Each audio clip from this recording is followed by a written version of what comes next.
안녕하십니까. 아주경제 AI부 김성현 기자입니다. 오늘은 생물 올림피아드 국가대표로서 탁월한 성과를 거둔 차무겸님을 모시고 한국의 인재 양성, 과학교육, 그리고 글로벌 경쟁력에 대해 이야기를 나누는 시간을 갖겠습니다. 차무겸님 반갑습니다. 네, 반갑습니다.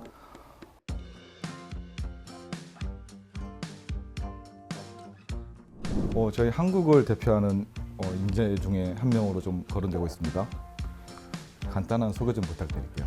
네, 안녕하세요. 저는 이제 경기과학고등학교를 졸업하고 지금 서울대학교 입학을 앞두고 있는 2024 국제생물올림피아드 국가대표였던 차무겸입니다. 최근에 과학인, 방송인, 신년인사회에서 한국의 미래를 대표하는 인재로서 인사묘를 하셨어요. 네, 소감 좀 들어볼 수 있나요, 그 당시? 일단은 갔을 때 되게 놀랬던 게 제가 생각했던 것보다도 훨씬 더 되게 큰 행사였어가지고 국회의원분들도 오시고 장관이나 차관 이런 분들 오시는데 거기서 이제 신년 인사를 한다는 게 되게 좀 긴장이 됐었죠, 아무래도. 그리고 끝내고 나서 뭐 자부심 같은 것도 좀 생겼던 것 같고요, 끝난 다음에는. 굉장히 감명 깊었습니다. 그 생물 올림피아드 하면 저도 되게 굉장히 생소합니다. 근데 어떤 대회고 그 국가대표라고 하면 어떤 역할을 하는지 좀 알 수 있을까요? 이제 생물올림피아드는 각국에서 선출된 학생들이 이제 최대 4명까지 각국에서 출전을 할 수가 있고, 그렇게 해서 한 80개 정도의 국가가 개최국에 다 같이 참가를 해가지고 순위를 매기고 그거에 따라 메달을 수여하는 그런 식으로 진행되는 행사입니다. 국가대표가 되기까지는 먼저 이제 우리나라의 경우에는 1차, 2차, 3차 선발고사를 거친 후에 이제 국가대표가 선발이 되고요. 대회를 나가기 전까지는 교수님들한테서 이제 이론 강의를 또 받고 그 다음에 실험 교육도 받는데, 특히 이제 일주일 정도 또 합숙 교육 기간이 있어가지고 거기서 집중적으로 이론 수업을 듣고 기출 문제 좀 풀고 실험 교육 진행하고 그런 것들을 진행을 합니다. 방금 설명 들어보니까 국내에서도 1차, 2차, 3차 시험도 하고 준비하는 과정이 굉장히 어려웠을 것 같아요. 기억에 남는 좀 그런 부분이나 일화 같은 게 있나요?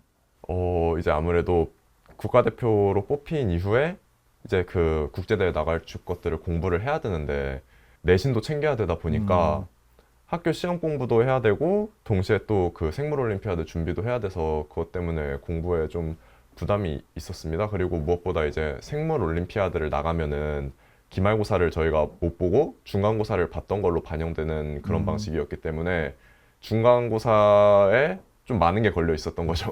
그래서 뭐 긴장이 되고 좀 스트레스를 받았었는데 결과적으로는 그렇게 중간고사를 잘 받고 그래서 온전히 집중을 할 수가 있었고 올림피아드에, 그래서 금메달이라는 그런 좋은 성적을 갖고 왔던 것 같습니다. 이게 일단 금메달을 땄으니까 네. 어떤 뭐 수행평가나 이런 부분에도 굉장히 좋은 영향을 미쳤을 것 같아요. 가산점 같은 건 안 줘요. 네, 가산점은 없습니다. 아. 올림피아드는 그냥 진짜 학생이 혼자서 그냥 나가서 하고 왔다 그 정도. 아. 입시나 성적이나 그런 거엔 전혀 반영이 안 되겠죠. 뭐 아쉬운 부분이 있었을 것 같아요. 뭐 올림피아드 준비하는 과정에서 서러운 부분도 좀 있을 것 같고. 이제 학교에서 보면은 만약에 이 친구가 올림피아드에 나갔으면은 저보다 더 잘했을 수도 있을 것 같다라는 친구들이 있는데 이제 그런 친구들이 내신 챙겨야 된다, 대입 준비해야 된다, 이런 것 때문에 그렇게 나가지도 않았던 모습들이 좀 있었고, 그래서 개인적으로 좀 아쉬운 마음이 조금 들었거든요, 그런 점에서. 그 다음에 올림피아드에서 좋은 성적 내고도 대학교는 또 본인이 원하는 대학 못 가는 케이스들도 같이 올림피아드 나갔던 친구들 중에서 좀 있었기 때문에 그런 점도 좀 안타까운 마음이 들었고요. 이런 모순이 생길 수도 있겠네요. 어떤 학생은 정말 과학적으로 특화돼 있어서 공부를 열심히 해서 올림피아드 국가대표가 됐고, 네. 어떤 학생은 이런 걸 준비하지 않고 오직 입시만 준비했는데 네. 어떤 대학에 오히려 이쪽 학생이 더 진출하기 유리할 수 있는, 입시만 준비하는 네, 그 학생이 그렇죠. 유리할 수 있는 그런 좀 모순되는 상황도 발생할 수 있겠네요. 네, 이게 카이스트 같은 경우에는 그나마 이제 그 특별 전형이 있어가지고 그렇게 올림피아드 같은 성적으로 들어갈 수 있는 전형이 있는데 서울대 같은 경우는 그런 게 없으니까 그냥 입시에 특화된 애들이 훨씬 더 유리하기는 하죠, 들어가기는. 그렇게 특정 분야를 잘하는 애들보다. 대회는 이제 해외에서 네. 열린 걸로 알고 있는데 네. 작년에는 어디서 열렸어요? 작년에는 카자흐스탄에서 열렸습니다. 네. 가면서 굉장히 많은 교류를 했을 것 같습니다. 네. 해외 국가대표들과 얘기를 하다 보면은 그 친구들의 교육 과정이라든가 네. 고등학교 생활을 들을 수도 있을 것 같은데 한국의 학생들과 비교하면 어떤 게 좀 차이가 있을까요? 교육 과정 같은 거에서는 이제 뭐 일반적인 대학 교육 과정이라기보다는 아무래도 올림피아드 관련 음. 준비 과정에 대해서 좀 많이 들었었는데 미국이나 중국은 그런 올림피아드 결과를 입시에도 쓸 수 있으니까 음. 이제 한국과는 비교가 안 될 정도로 되게 경쟁 자체도 치열하다고 들었고요. 내부 선발 과정 자체도. 그다음에 그 선발을 거쳐서 딱 뽑힌 사람들이 준비하는 과정 자체도 굉장히 좀 집중돼서 교육을 받는 것 같더라고요. 그 친구들은. 인재 양성이라든가 영재 개발 프로젝트 이런 부분에서도 좀 차이가 있을까요? 한국과 그 나라 주요 국가들과? 사실 또 오히려 그런 점에서는 우리나라가 뒤처진다고 딱히 생각은 안 했던 게 영재고나 과학고 같은 경우에서는 그 과학이나 수학 분야에 관심 있는 그런 중학생들 대상으로 모집을 해서 시험을 거쳐서 뽑은 다음에 교내에서 그 연구비 같은 거를 줘가지고 학생들이 팀을 짜서 연구를 할 수 있게 지원을 해주고 그 과정에서 자신이 관심 갖는 분야에 대한 추가적인 지식들을 얻고 또 경험들을 쌓고 그런 거를 할 수 있게 해줬거든요. 근데 그런 경험들이 되게 좋았던 게 이제 저 같은 경우에도 그렇게 따로 올림피아드를 위한 사교육 없이 학교에서 진행했었던 그런 공교육들이랑 교수님들 했던 강의들만 듣고 이렇게 거기서 나름대로 좋은 성적을 가져올 수가 있었습니다. 그래서 이 교육제도 자체는 상당히 우리나라가 좋은 편이라고 저는 생각을 합니다. 그거에 대해서는. 입시 중심의 이 사회에서 결국 이 좋은 제도를 좀 충분하게 활용하지 못하는 그런 아쉬움이 좀 있겠네요. 네, 그렇죠. 이제 초창기에는 그런 말 하는 친구들도 좀 있었거든요. 내신 공부해야 되는데 이거 연구 시간 때문에 시간을 뺏긴다라고 말하는 친구도 있을 정도로 내신에 대한 부담 자체도 조금 있는 편이라 아무래도 그런 점에서 만약에 연구나 그런 거 성과가 교내에서 연구한 것들이 대입에 반영이 됐다라면은 진짜 학생들이 자기 하고 싶은 자기 관심 있는 과학 연구에 좀 더 관심을 기울이고 그래서 더 좋은 인재로 성장할 수 있지 않았을까라는 좀 아쉬움들이 듭니다.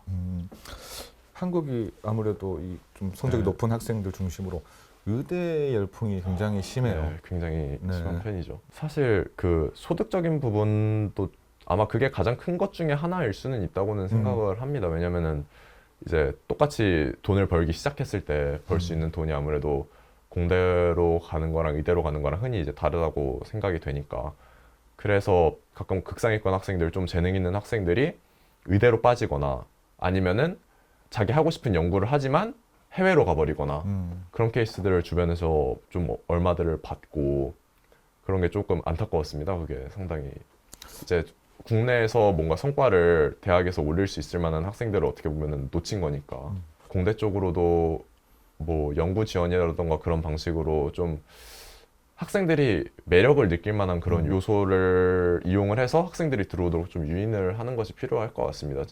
그래서 서울대 진학할 정도면 충분히 의대도 진학할 수 있었을 텐데 또 고민되는 부분은 없었어요. 저는 이제 그렇게 생각을 했습니다. 사실 소득 격차 같은 부분에서는 그건 이제 평균을 내다 보니까 그렇게 된 거고 공대 쪽도 충분히 고점은 의대보다 더 높지 않을까 그리고 그 고점을 찍을 수 있지 않을까라는 그런 기대로 오기도 했고 무엇보다 스스로도 뭔가 좀 보여주고 싶었던 마음도 있었던 것 같아요. 그렇게 다들 생명에서 성과를 올렸다고 해서 다 의대로 빠지는 건 아니다. 의대가 아니라 다른 곳에서도 충분히 성과를 낼 수 있다라는 일종의 오기라던가 좀 그런 것 스스로의 도전 심리 같은 것도 작용을 했던 것 같습니다. 지금도 이 과학에 관심이 많지만 네. 의대냐 공대냐 이 고민하고 있는 후배들이 많이 있을 거예요. 네. 그 친구들에게 한마디 한다면 어떻게 좀 해주고 싶어요? 일단은 여러분이 충분한 그 분야에 대한 관심과 또 흥미 그리고 추가적으로 재능까지 갖고 있다면 의대를 가지 않고 자기가 원하는 분야, 자기가 하고 싶은 분야, 진심으로 즐기는 분야로 갔을 때 웬만한 의사 못지않은 성과를 올릴 수 있을 거라고 저는 믿습니다. 어떻게 보면은 의사도 그 소득을 받기까지 수많은 그 시간을 걸려서 교육을 받고 스스로를 훈련하고 그런 과정을 거치니까 그런 높은 소득을 받는 것이고 여러분도 그만큼의 노력을 자신이 원하는 분야에서 한다면 개인적으로 행복하고 또 성취감을 느끼는 것은 물론이고 또 그만큼의 대가와 보상을 받을 수 있을 거라고 저는 생각을 합니다. 그러니까 외부의 말이나 사회적인 분위기 같은 거에 휘둘리지 마시고 본인이 원하는 길, 하고 싶은 길을 가셨으면 합니다.